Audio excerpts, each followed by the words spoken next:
La Corte Nacional de Justicia ratifica la sentencia en el caso Isaías. Por tercera ocasión en 2 semanas se encuentra droga en ciudadelas privadas de Guayaquil.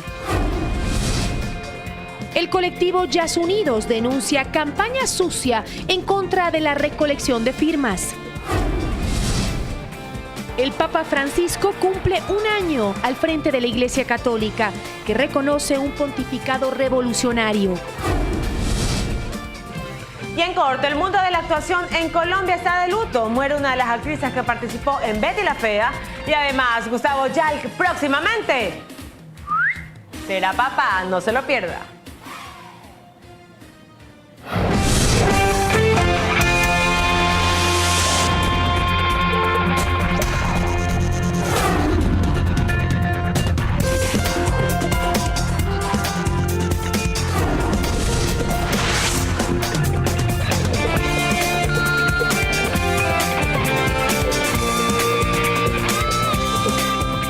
¿Qué tal, amigos? ¿Cómo están? Muy buenas tardes. Bienvenidos a 24 horas. Se cumple el primer año del pontificado del Papa Francisco, un año de revolución en la Iglesia Católica con una imagen cercana a la gente. ¿Qué tal, Jorge? ¿Cómo estás? Hola Gigi, muy bien amigos, buenas tardes y bienvenidos. Así es, el Papa argentino se ha metido en el corazón de los católicos, más adelante hablaremos de él. Por ahora empezamos en Quito con la visita del presidente hondureño. Así es, el presidente de Honduras, Juan Orlando Hernández, de visita oficial en nuestro país, quiere llevarse experiencia ecuatoriana en varios ámbitos. Vamos hasta el Palacio de Carondelet para conocer más detalles con nuestro compañero Freddy Paredes. Freddy, ¿qué tal? ¿Cómo estás? Cuéntanos tú cuáles son esos temas de interés del presidente de Honduras. Hola, ¿cómo estás, Gisela? Amigos televidentes, muy buenas tardes. Los temas de interés son la seguridad social, la recaudación tributaria y la explotación minera, entre otros temas. La reunión de trabajo entre los gobiernos de Ecuador y Honduras ha concluido al cabo de algo más de 4 horas. Ahora los presidentes se están dirigiendo a los periodistas y luego aceptarán preguntas. Vamos a ver cómo transcurrió el día en la visita oficial del presidente de Honduras.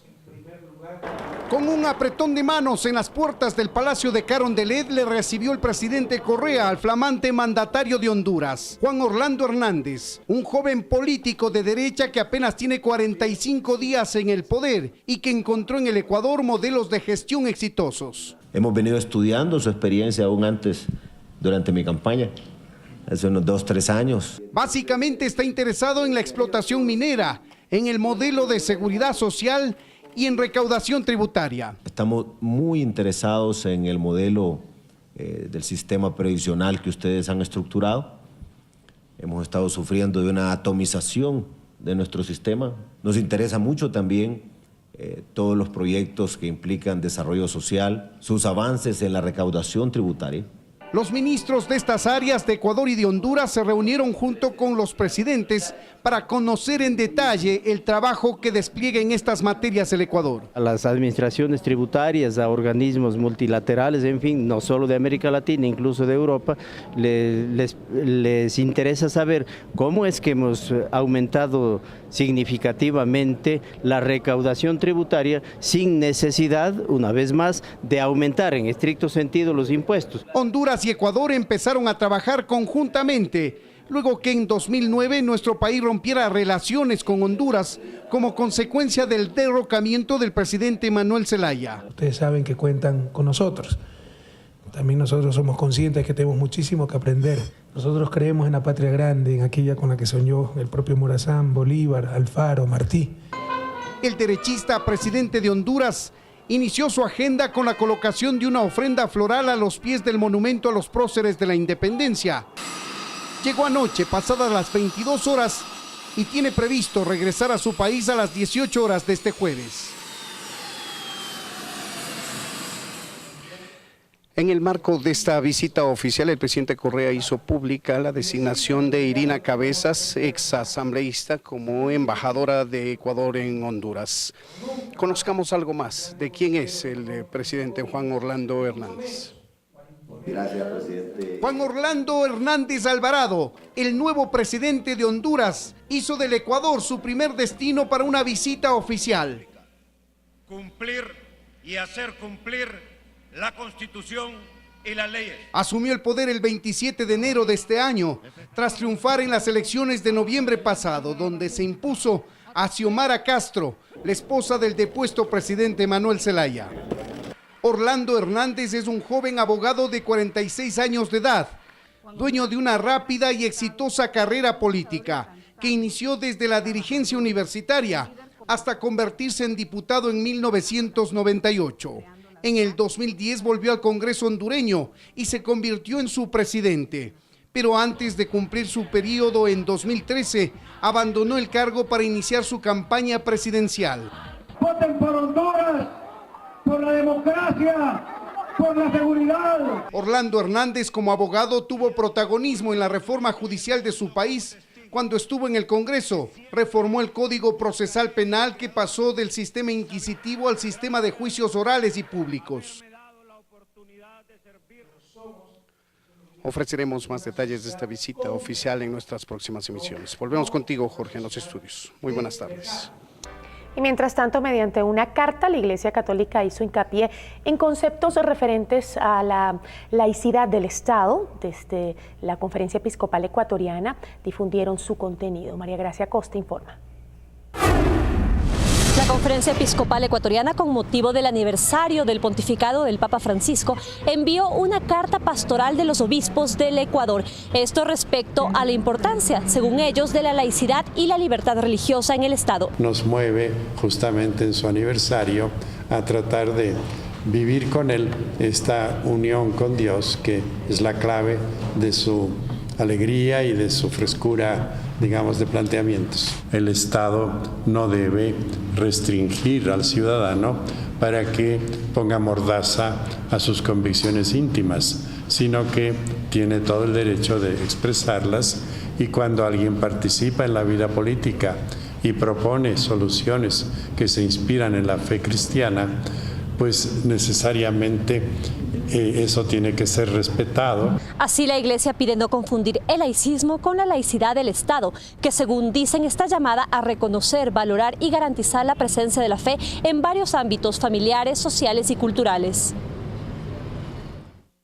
La renovación de tradiciones en el Vaticano y el mensaje del pontífice al cumplirse un año de su elección dan muestras de un nuevo encuentro con la fe de fieles que se habían alejado de la Iglesia Católica. En Guayaquil, los feligreses recuerdan ese aniversario con oración. Es muy distinto ha sido a todos los papas, tocando a los pobres, reuniéndose sin ninguna seguridad. No es necesario ser católico para conocerlo. Todos saben quién es. Y es inevitable también que cuando se habla de él, nuestros entrevistados dibujen una sonrisa. Papa Francisco, que Dios me lo bendiga, que me lo tenga siempre con esa salud que está ahorita. Hay que ver esos modelos y poderlos llevar en nuestro día a día, en tu trabajo, en mi trabajo. Tenemos que orar bastante por el Papa para que él llegue a la santidad. El Papa Francisco no solo es un tipo simpático, sencillo y de buen carácter, dicen algunos feligreses, sino un tipo que viene a revolucionar la fe del pueblo. Bueno, tengo amigos que son agnósticos, amigos que son ateos. Me dice uno de los agnósticos, ¿no? Él dice, con este Papa yo vuelvo a la iglesia. La sencillez, la cercanía y sobre todo el mensaje de tolerancia que ha enviado el Papa Francisco ha renovado la Iglesia Católica en el mundo entero. Pero aquí, en Guayaquil, en la Catedral Mayor, específicamente, se ha duplicado la asistencia a la Eucaristía y se ha triplicado la atención en la confesión.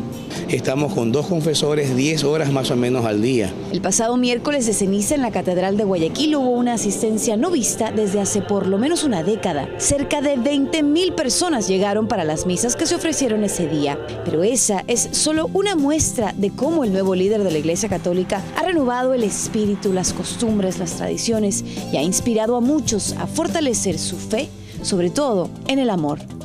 Y para el Papa Francisco, en este aniversario de trabajo, nuestra oración. Natalie Toledo, 24 horas.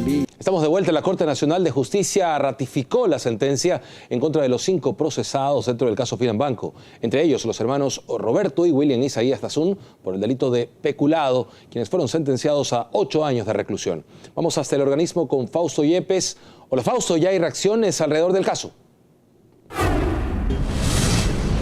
Hola, ¿qué tal amigos? Muy buenas tardes. La sentencia en contra de los hermanos Isaías y otros fue notificada anoche por parte de la Corte Nacional de Justicia y esta mañana recibe ya algunas reacciones, principalmente por el abogado defensor de William Isaías Dasum, uno de los procesados. Escuchemos parte de la sentencia según redacta la Sala Penal de la Corte Nacional de Justicia. Se declara autores responsables del delito de peculado a los sindicados Roberto Isaías Dasum, William Isaías Dasum, Juan Franco Porras, Leonardo Navas Banchón y Antonio Arenas Contreras, imponiéndoles la pena de 8 años de reclusión mayor ordinaria y de otro lado confirma el estado de inocencia, mucha atención, de los recurrentes Jorge Egas Peña y Luis Jácome Hidalgo. Jorge Egas Peña fue superintendente de bancos para entonces y Luis Jácome Hidalgo fue gerente del Banco Central. La reacción del defensor de William Isaías tiene que ver precisamente con esta desvinculación del proceso de los dos exfuncionarios públicos. Está claro ya y ahora se ha descubierto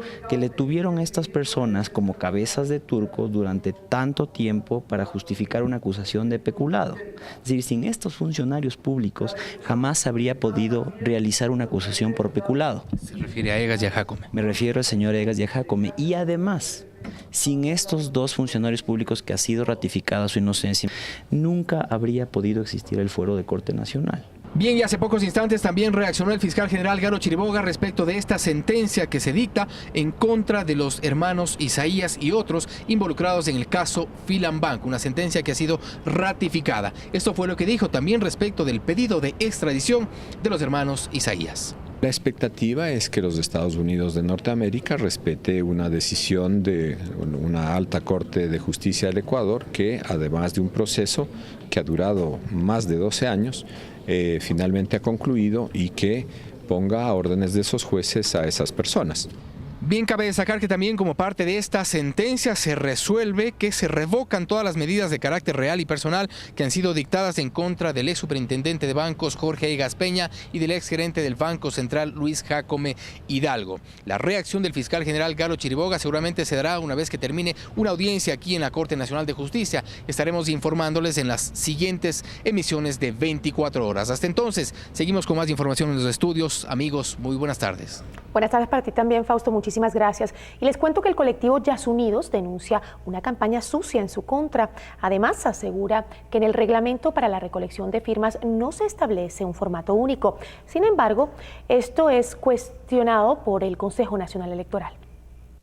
Estas dos hojas con similar diseño, pero una a favor de la explotación petrolera en el Yasuní y la otra en contra, circulan en medios de comunicación impresos del país promocionando en su interior la recolección de firmas por ambas causas. Sin embargo, el colectivo Yasunidos asegura que esto es un plagio. Evidentemente esto es para confundir a la gente. La parte interior, ustedes se fijan, tiene los mismos sitios de recolección de firmas donde nosotros estamos recolectando. Y más allá del plagio, ahora cuestionan que las firmas recogidas en este formato no vayan a ser validadas por el Consejo Nacional Electoral. El reglamento que nos han presentado no habla de ningún tamaño. Sin embargo, creemos que estas firmas que están en estos formularios no tienen por qué ser invalidadas. Ante esto, Domingo Paredes asegura que el 14 de octubre del 2013, aquí en el Consejo Nacional Electoral les entregaron un CD y 2 hojas impresas como ejemplo de los formularios que son válidos y que son reconocidos por las máquinas que verifican las firmas. Este es el tamaño estándar para que vean el papel bond 4A. Este tipo de papel va a presentarnos dificultades para la verificación de las firmas. Según Paredes, deben tener cuidado, ya que este formato no fue consultado. Entregamos un formato estándar y no se ha respetado ese formato estándar. Hay un abuso de derecho. A pesar de esto, el colectivo Yasunidos asegura que solo faltan 120.000 firmas para cumplir con su objetivo de llevar a consulta popular si se deja o no el petróleo del Yasuní bajo tierra. Andrea Romero, 24 horas. Los legisladores de Alianza País hicieron un balance de la primera reunión oficial de bancada para analizar el tema de la reelección presidencial. La oposición, en tanto, defiende la alternabilidad en el poder. Primera sesión plenaria de la Asamblea luego de las elecciones y el feriado de Carnaval, y el tema de la reelección presidencial copa la atención de los legisladores. Para que realmente la toma de decisión sea la más acertada en pro del país, hay muchas alternativas que podamos tomar. Es decir, una persona podrá reelegirse indefinidamente siempre y cuando el pueblo apoye esa candidatura. La oposición considera que de pretender la elección para un tercer periodo del presidente Correa no debe ser decisión de la Asamblea, sino del pueblo a través de una consulta popular. Yo no entiendo cómo se le consulta al pueblo, si quieren o no corridas de toros, si quieren o no jugar casinos, pero no se le quiere consultar sobre algo tan fundamental. Porque el 23 de febrero fueron derrotados, entonces ahora quieren imponernos una modificación para evitar una nueva derrota. Mientras que el movimiento Avanza, que se describe como aliado del presidente Correa, sostiene que la reelección tiene que ser de manera continua y no pasando un periodo. Aquí su argumento. ¿Qué sería reelección continua? A través de reforma. La periodicidad se ampliaría en este caso a un periodo más. Pero la continuidad dentro de la misma gente de Alianza País. Bueno, el candidato es Rafael Correa, luego vendrá Ramiro González. Los socialistas, que tras las elecciones promovieron el tema de la reelección presidencial, esperan unir más apoyos. Estamos haciendo una enmienda en un tema democrático, y qué más democrático que la ciudadanía. Cuando vaya a las urnas, diga, bueno, ¿continúa la revolución ciudadana o no? En Quito, Ana María Cañizares, 24 horas. En otro ámbito de la información, hallan más droga en Guayaquil. Casi media tonelada fue decomisada en una urbanización privada en la vía Guayaquil-Daule. Este no es el primer hallazgo que se realiza en una de estas ciudadelas. En 2 semanas, esta es la tercera vez que se encuentran considerables cantidades de droga en una ciudadela privada. La casi media tonelada que se halló esta vez estaba lista para su traslado. Estaban embalados con un plástico color verde. Presumo yo que esto ya estaba embalado para irse por agua o para que no se filtre humedad. ¿Y tenían una cifra también?